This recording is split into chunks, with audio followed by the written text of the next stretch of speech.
من الشیطان الرجیم بسم اللہ الرحمن الرحیم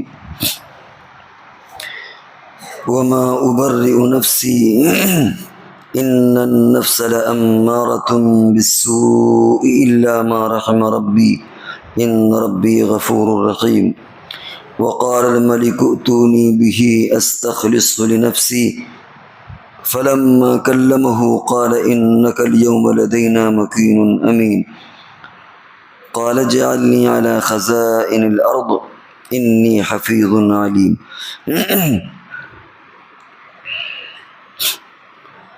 یہاں تک جو یوسف علیہ السلام کا واقعہ گزرا اس کا مختصر خلاصہ یہ ہے کہ یوسف علیہ السلام نے بچپن میں خواب دیکھا اور اس خواب سے آزمائشیں شروع ہوئیں۔ بچپن میں خواب دیکھا تھا کہ میں نے 11 کوكبا والشمس والقمر رأيتهم لي ساجدين، میں نے 11 ستارے دیکھے اور چاند اور سورج جو مجھے سجدہ کر رہے ہیں۔ سجدے سے مراد تعظیم ہے، 11 ستاروں سے 11 بھائی مراد ہیں، چاند سے مراد ماں اور سورج سے مراد باپ۔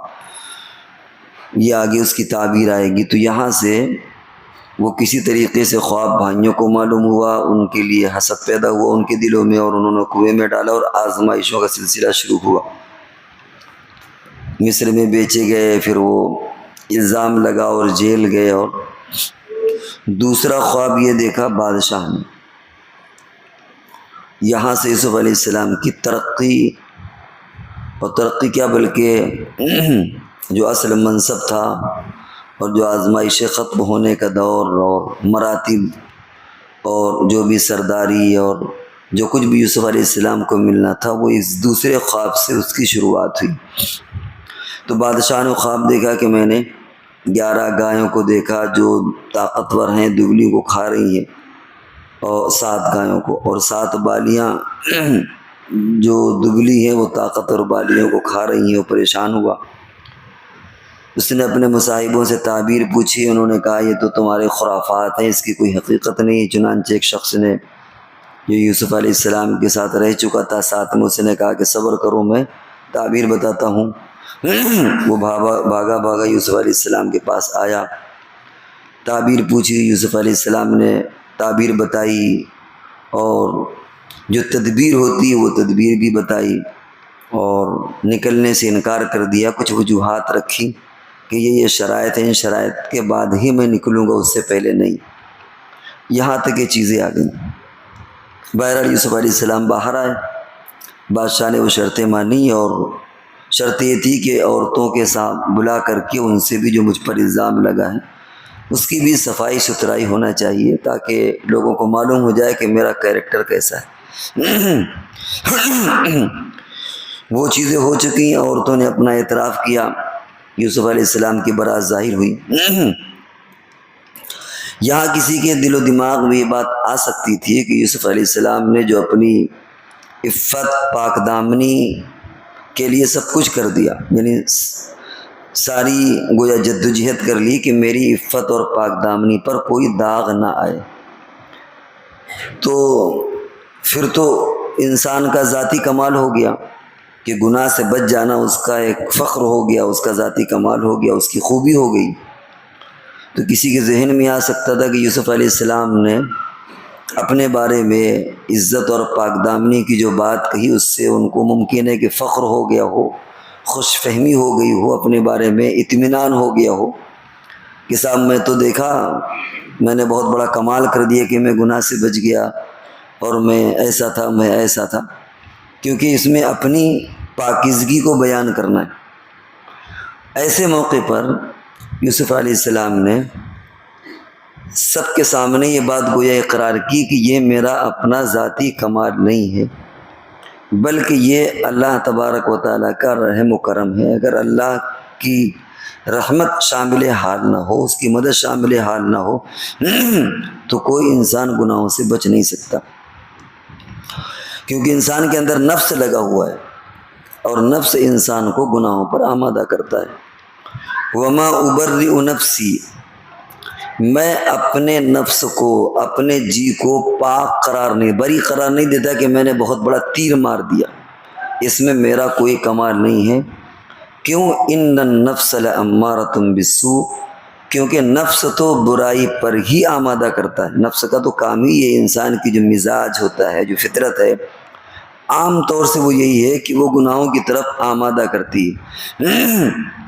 الا ما رحم ربی، مگر جس پر اللہ رحم کرے، مگر میرے رب نے رحم کیا، اس کی مدد شامل حال رہی اور میں اس گناہ سے بچ گیا۔ اس سے سبق یہ ملتا ہے کہ اگر انسان کسی گناہ سے بچے تو اس کو اپنا ذاتی کمال نہیں سمجھنا چاہیے، بلکہ وہ بھی اللہ کی نصرت اور مدد سے ہی بچتا ہے۔ اللہ کا شکر ادا کرنا چاہیے کہ اللہ آپ نے مجھے گناہوں سے بچا لیا، ورنہ میرے بس کا گناہ سے بچنا نہیں تھا۔ تو یوسف علیہ السلام نے یہ باتیں جب کہیں، یہیں سے تبلیغ شروع ہو گئی۔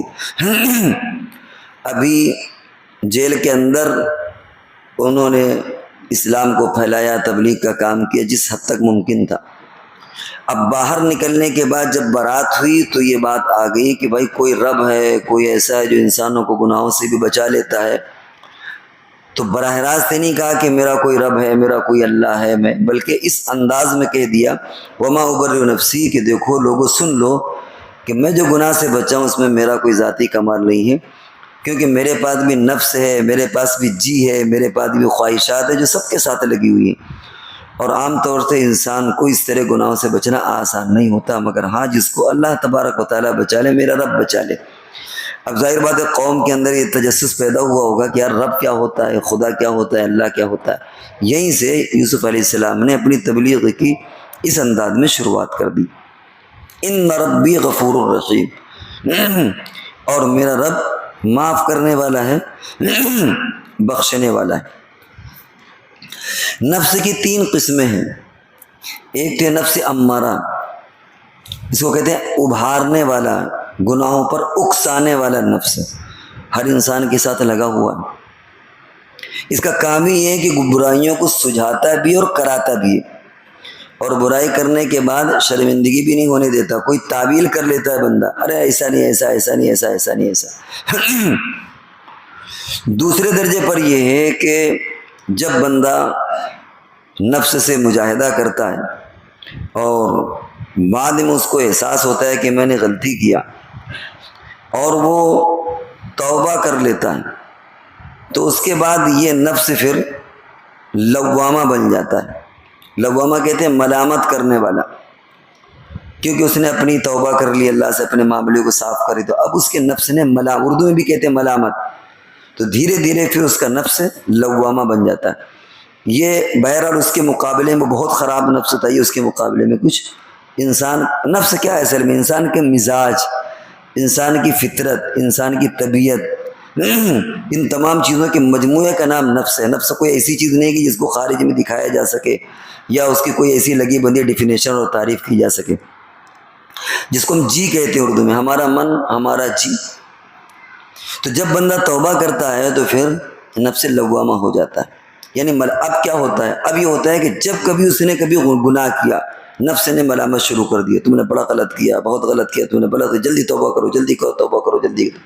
یہ اس کو گناہ کرنے کے بعد ہمیشہ ملامت، گناہ کرنے سے پہلے یا گناہ کرنے کے بعد، تو گناہوں سے روکنے کے، لیکن اگر گناہ ہو گیا تو یہ بندے کو آمادہ کرتا ہے، اس کے ملامت کرتا ہے، وہ توبہ کے لیے جلدی آ جاتا ہے۔ اور جب بندہ اس کا عادی ہو جاتا ہے تو پھر اس کے بعد تیسرے نمبر پر آتا ہے نفس مطمئنہ، یعنی ایسا نفس جو مطمئن ہو جاتا ہے، پھر اس کی طبیعت گناہوں کی طرف راغب نہیں ہوتی، ورنہ عام طور سے گناہ کرنے کا جی چاہتا ہے، آدمی موقع تلاشتا ہے، لیکن یہ تیسرے نمبر کا جو نفس ہے، یا ایتھا النفس المطمئنہ ارجعی الی ربک راضیۃ مرضیہ فادخلی فی عبادی وادخلی جنتی، کہ یہ نفس وہ ہے جو آدمی کو اتنا اطمینان بخش کر دیتا ہے کہ پھر آدمی گناہوں سے دور رہتا ہے۔ ہاں بشری تقاضوں کے اعتبار سے کبھی گناہ ہو جائے وہ ایک الگ بات ہے، لیکن پھر بندہ گناہوں سے دور بھاگتا ہے، یہ نفس مطمئنہ۔ تو ہر انسان کو ایسا مزاج بنانا چاہیے، ایسا جی، ایسا من، ایسا نفس اس کو بنانا چاہیے کہ وہ گناہ کرے ہی نہ، بلکہ وہ بالکل مطمئن رہے، گناہ نہ کر کے اور اس کا نفس اس کو اچھی باتوں کی طرف راغب کرے۔ یہی وہ نفس ہے کہ اللہ تبارک و تعالیٰ آخرت میں فرمائیں گے یا مرتے وقت، یا ایتھا النفس المطمئنہ ارجعی الی ربک، تم اپنے رب کی طرف واپس چلو، تمہارا وقت دنیا میں پورا ہو گیا، ادخلی فی عبادی وادخلی، میرے نیک بندوں میں داخل ہو جاؤ اور جنت میں تم شامل ہو جاؤ۔ تو بہرحال نفس انسان کے ساتھ لگا ہوا ہے، بندے کو کوشش یہ کرنا چاہیے کہ اس کا نفس جو امارہ ہے اس سے ہٹ کر کے، اوپر اٹھ کر کے وہ اس کو لوامہ بنائے۔